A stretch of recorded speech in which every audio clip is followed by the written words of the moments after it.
Assalamualaikum warahmatullahi wabarakatuh. Perkenalkan, nama saya Hendriansa. Saya mahasiswa Politeknik Negeri Sumbang dari Prodi Keperawatan dengan nomor pokok atau NIM 10402027. Pada kali ini saya akan menjelaskan mengenai materi isi buku dari Pendidikan Kewarganegaraan untuk Pendidikan Tinggi oleh Dr. Ujang Carda, SSH, MH, MIP, MAP.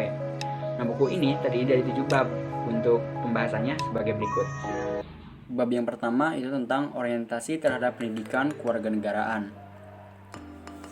Subbab yang pertama yaitu menjelaskan tentang latar belakang pembelajaran pendidikan kewarganegaraan, di mana pada subbab ini menjelaskan tentang perubahan pendidikan ke masa depan, dan yang kedua itu dinamika internal bangsa Indonesia. Subbab yang kedua atau yang B yaitu menjelaskan tentang pengertian dan tujuan pendidikan kewarganegaraan. Yang pertama yaitu tentang pengertian pendidikan kewarganegaraan, yang kedua tujuan pendidikan kewarganegaraan. Selanjutnya nomor 3, fungsi dan capaian pembelajaran pendidikan kewarganegaraan. Yang keempat itu visi dan misi pendidikan kewarganegaraan, dan yang kelima yaitu tentang kompetensi pendidikan kewarganegaraan, dan yang keenam metodologi pembelajaran pendidikan kewarganegaraan. Subbab yang ketiga atau yang C itu menjelaskan tentang landasan pendidikan kewarganegaraan, di mana pada subbab ini menjelaskan tentang landasan ilmiah, landasan hukum Undang-Undang 1945, dan landasan historis.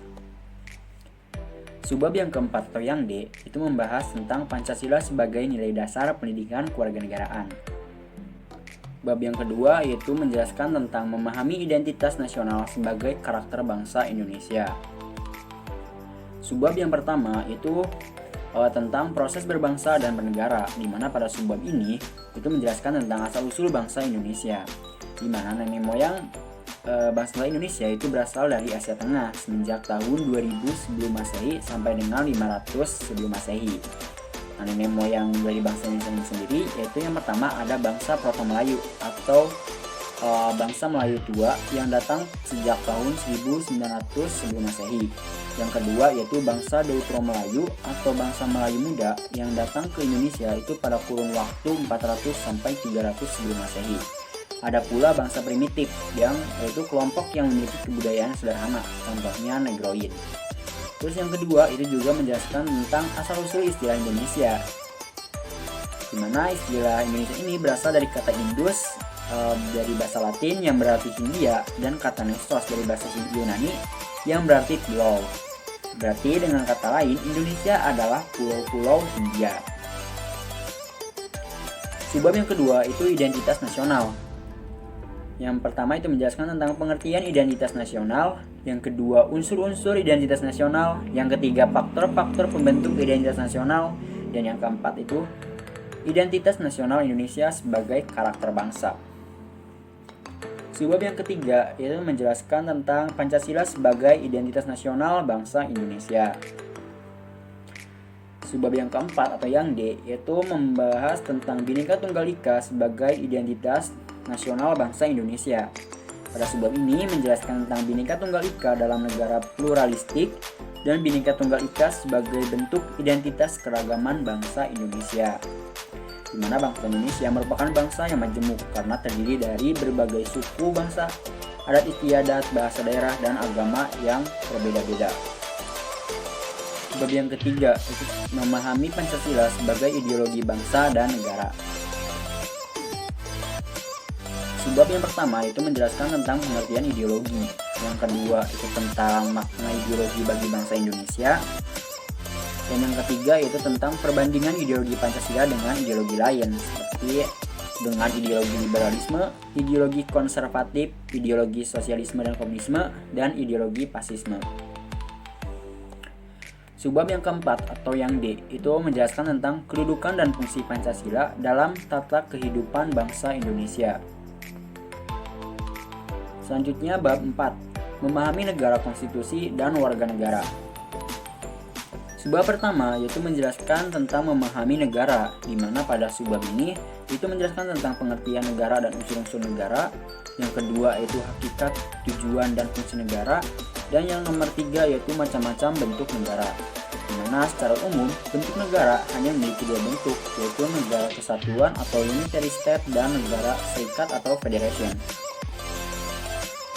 Subbab yang kedua itu membahas tentang memahami konstitusi, dimana pada subbab ini juga menjelaskan tentang pengertian konstitusi, peran konstitusi dalam kehidupan berbangsa, dan Undang-Undang 1945 sebagai konstitusi negara Republik Indonesia. Subbab yang ketiga itu memahami warga negara Indonesia. Yang pertama tentang pengertian warga negara Indonesia. Yang kedua itu hak dan kewajiban warga negara Indonesia. Dan yang ketiga itu pelaksanaan hak dan kewajiban warga negara Indonesia. Selanjutnya bab kelima, memahami negara hukum, hak asasi manusia, dan demokrasi.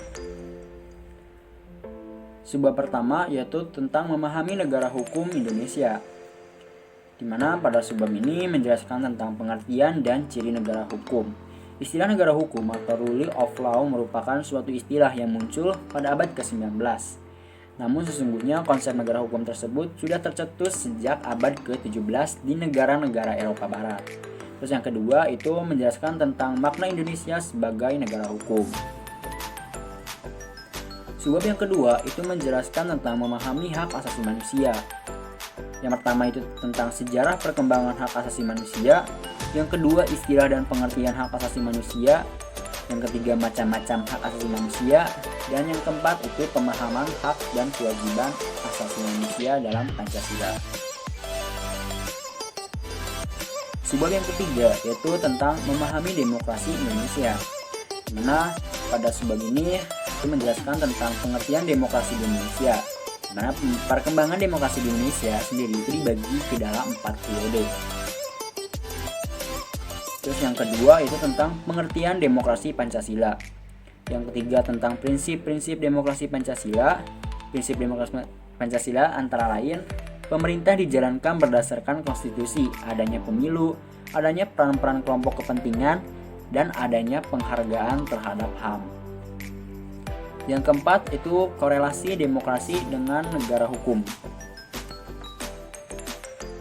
Selanjutnya bab ke-6 itu tentang memahami wawasan Nusantara sebagai wawasan nasional Indonesia. Membahas tentang yang pertama pengertian wawasan Nusantara. Nah, istilah Nusantara itu dipakai untuk menggambarkan kesatuan wilayah perairan dan gugusan pulau-pulau Indonesia yang terkenal di antara Samudra Pasifik dan Samudra Hindia, serta di antara dua benua yaitu benua Asia dan benua Australia. Yang kedua atau subbab yang kedua itu membahas tentang landasan hakikat dan asas-asas wawasan Nusantara. Subbab ketiga yang C untuk kedudukan, fungsi, dan tujuan wawasan Nusantara. Subbab yang keempat atau yang D itu faktor-faktor yang mempengaruhi wawasan Nusantara. Di mana faktor-faktor yang mempengaruhi wawasan Nusantara itu ada 3. Yang pertama, wilayah sebagai ruang hidup, geopolitik dan geostrategi, dan perkembangan wilayah Indonesia. Subbab yang kelima atau yang E itu menjelaskan tentang unsur-unsur dasar wilayah wawasan Nusantara. Dan yang keenam atau subbab keenam itu tentang implementasi wawasan Nusantara. Bab yang ketujuh, memahami ketahanan nasional dan integrasi nasional Indonesia. Pada subbab pertama atau yang A itu menjelaskan tentang ketahanan nasional, di mana pada subbab ini menjelaskan tentang pengertian ketahanan nasional, unsur-unsur ketahanan nasional, dan landasan ketahanan nasional, asas-asas ketahanan nasional, sifat-sifat ketahanan nasional, serta pendekatan astragatra dalam mewujudkan ketahanan nasional. Subbab yang kedua itu pengaruh ketahanan nasional, di mana subbab ini menjelaskan tentang pengaruh hak asasi manusia dalam ketahanan nasional, pengaruh demokrasi dalam ketahanan nasional, pengaruh lingkungan, dan pengaruh aspek ketahanan nasional terhadap kehidupan bangsa dan negara, baik itu dari segi aspek ideologi, politik, ekonomi, sosial budaya, maupun pertahanan dan keamanan. Subbab yang ketiga atau yang C itu menjelaskan tentang integritas nasional. Yang pertama itu tentang integritas nasional dan prioritas masyarakat Indonesia. Yang kedua itu strategi integritas, di mana dalam rangka mengupayakan terwujudnya integrasi nasional yang mantap, ada beberapa strategi yang mungkin ditempuh yaitu seperti asimilasi, akulturasi, dan pluralis. Yang ketiga atau itu tentang integritas nasional Indonesia, di mana pada integritas nasional Indonesia ini menjelaskan tentang dimensi integrasi nasional dan mewujudkan integrasi nasional Indonesia.